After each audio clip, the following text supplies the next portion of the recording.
everyone, welcome back to Ease English. In today's video, we will learn 500 daily use advanced English phrases which are very useful in our day-to-day life.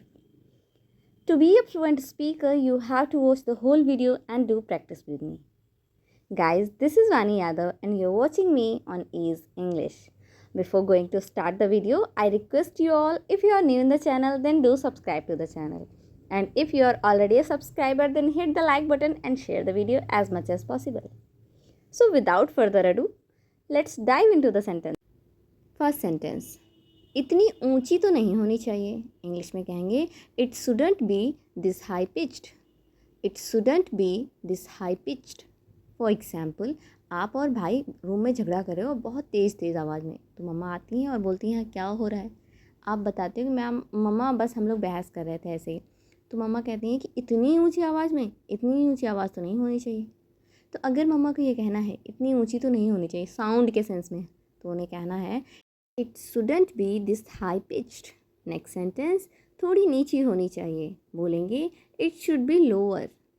It should be lower मतलब आवाज़, अगर mummy कह रही हैं कि आवाज़ थोड़ी धीमी होनी चाहिए, थोड़ा नीची होनी चाहिए, आवाज़ इतने तेज़ नहीं चिल्लाना चाहिए, तो उन्हें कहना चाहिए इंग्लिश में it should be lower.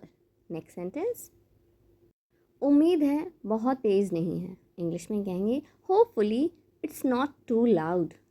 Hopefully it's not too loud. For example, जब मम्मा बोलती है कि तुम कितने तेज़ से चिल्ला रही हो, फिर आप थोड़ा धीरे बोलते हो और कहते हो मम्मा उम्मीद है अब तेज़ नहीं है, मतलब अब ठीक है आवाज़, अब तो ज़्यादा तेज़ नहीं है.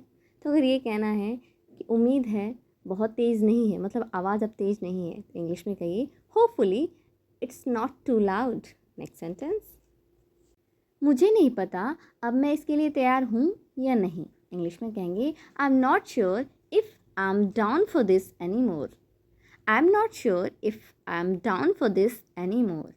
फॉर एग्ज़ाम्पल, आपने और आपके फ्रेंड्स ने मिलके एक प्लान बनाया कि चलो हम लोग चलते हैं कहीं ट्रिप पे घूम के आते हैं.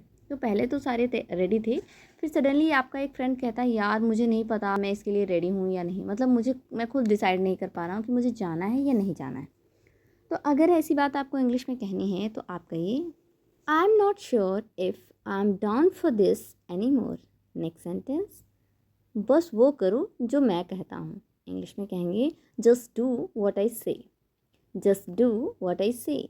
फॉर एग्ज़ाम्पल, आपकी जो सिस्टर है वो फ़ोन में कुछ काम कर रही है और उससे बार बार काम बिगड़ जाता है, तब आप कहते हो ना कि अच्छा अपना दिमाग मत लगाओ, बस वो करो जो मैं कहता हूँ, अभी हो जाएगा. तो अगर ऐसा कहना है आपको इंग्लिश में कि बस जो मैं कहूँ वो करो, तो आप इंग्लिश में कहिए जस्ट डू व्हाट आई से. नेक्स्ट सेंटेंस, मैं संभाल लूँगा. इंग्लिश में कहेंगे I got this. I got this. For example, मम्मा जो है बाहर जा रही थी किसी काम से और मम्मा ने कहा बेटा घर को देखना, तो आप कहते हो कि मम्मा आप बेफिक्र होके जाओ, मैं संभाल लूँगा. ये बात कहनी है इंग्लिश में कि मैं संभाल लूँगा, आप कहिए I got this. Next sentence, मेरा चेहरा देखो तो. इंग्लिश में कहेंगे check out my face. Check out my face. For example, आपको ऐसा लग रहा है कि आपके फेस पे कोई पेन चल गया है, तो आप अपने फ्रेंड से कहते हो यार देखो कहीं पेन तो नहीं चल गया. वो बिना देखे कहता है नहीं कुछ नहीं हुआ है. तब आप कहते हो मेरा चेहरा देखो तो, मतलब देखो तो मेरी तरफ, तब तो तुम्हें पता चलेगा. ये बात अगर इंग्लिश में कहनी है मेरा चेहरा देखो तो आप कहिए check out my face. Next sentence, हम यहाँ सुरक्षित हैं. इंग्लिश में कहेंगे we are safe here. We are safe here. For example, आप लोग कहीं घूमने गए थे और आते हुए आपको लेट हो जाती है, तो आप लोग अपने एक फ्रेंड के घर रुक जाते हो. मम्मा आपको कॉल करती है, वो काफ़ी परेशान होती है आपके लिए. तब आप उन्हें कहते हो मम्मा हम यहाँ सुरक्षित हैं, आराम से हैं. तो ये बात इंग्लिश में कहनी है कि हम यहाँ सुरक्षित हैं, आप कहिए we are safe here. Next sentence, यहाँ अंधेरा नहीं है. इंग्लिश में कहेंगे no darkness here. No darkness here. For example, आप रात में घर से बाहर निकले बिना टॉर्च के, तो मम्मा कहती है बेटा बहुत अंधेरा है बाहर, टॉर्च ले लो. तो आपने कहा मम्मा आज रात में जैसे चाँद है ना वो चमक रहा है, तो यहाँ अंधेरा नहीं है.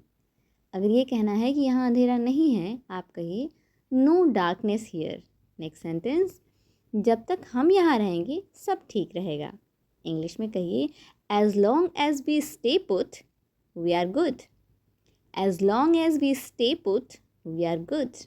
फॉर एग्ज़ाम्पल, आपके एरिया में बहुत गर्मी हो रही है, तो आप लोग किसी ठंडे एरिया में जा रहे हो यहाँ से, तो वहाँ पे रहते हो तो कहते हो कि जब तक हम लोग यहाँ रहेंगे ना सब ठीक रहेगा, मतलब कुछ दिन अगर हम यहाँ रहेंगे, गर्मी ख़त्म फिर चलेंगे, जब तक यहाँ रहेंगे तब तक सब ठीक रहेगा।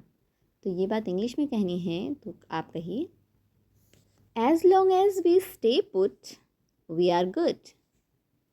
All right guys, that's all for today. I hope आपने वीडियो को पूरा देखा हो, वीडियो आपको बहुत इंटरेस्टिंग लगा होगा और कई सारे नए नए सेंटेंसेस आपने सीखे भी होंगे। वीडियो अच्छा लगा है तो प्लीज़ वीडियो को लाइक करें, ज़्यादा से ज़्यादा शेयर करें अपने फ्रेंड्स और फैमिली के साथ। और हाँ, चैनल पे पहली बार विजिट कर रहे हैं तो प्लीज़ चैनल को सब्सक्राइब करना बिल्कुल भी ना भूलें। मिलते हैं हमारे नेक्स्ट वीडियो में। Till then bye bye.